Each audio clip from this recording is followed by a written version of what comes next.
The empty glass lesson, open mind and the flow of knowledge. In life, we often yearn to fill every void, from gaps in our schedules to empty spaces in our souls. However, there is a profound truth that few pay attention to. These very voids are prerequisites for embracing new things. The empty glass lesson reminds us of the importance of keeping our minds open, ready to receive, because if the glass is already full, we won't be able to pour in any more water.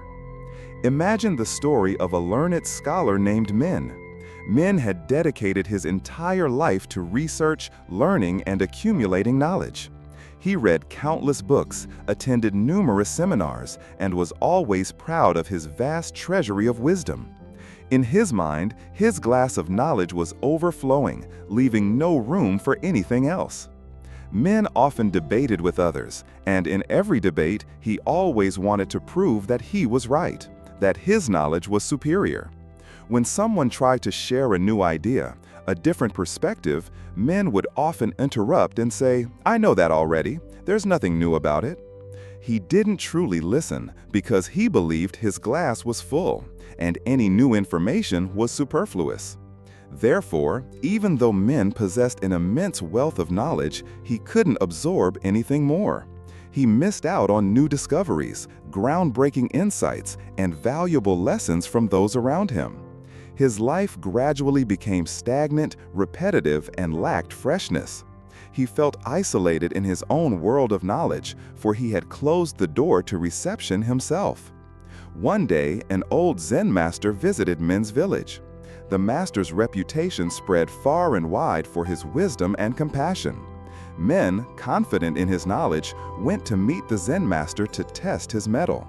He began to recount all he had learned, all the books he had read, and all the truths he had discovered. He spoke non-stop, giving the master no chance to interject. The Zen master listened patiently. When Min paused to catch his breath, the master gently poured tea into Min's cup. He kept pouring and pouring until the tea overflowed, spilling onto the table.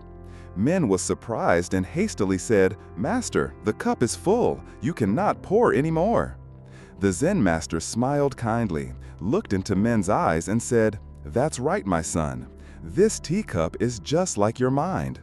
If you insist that you already know everything, that your glass is full, then no matter how much precious knowledge is poured in, it will simply overflow. You will not be able to receive anything new." The master's words were like a splash of cold water on Min, but also a ray of illuminating light. He suddenly realized that his own complacency and the fear of admitting what he didn't know had caused him to seal off his soul. He had turned his glass of knowledge into a full vessel incapable of receiving. From that day on, Min began to change. He learned to listen more and speak less. He no longer rushed to conclude or dismiss opposing viewpoints. He began to put himself in the position of a student, even though he was already a scholar. He sought out what he didn't know and opened his heart to new perspectives. Gradually, Min's glass of knowledge, though still full of what he had learned, became flexible and capable of expanding to hold many new things. He was no longer afraid to say, "I don't know," because he understood that it was the door to learning. His life became richer because every day was an opportunity to discover and grow. The deepest lesson from this story is, the empty glass is a powerful metaphor for an open and humble mind. If we always believe that we know enough, that we have it all, then we will deprive ourselves of the opportunity to learn, grow, and experience new things.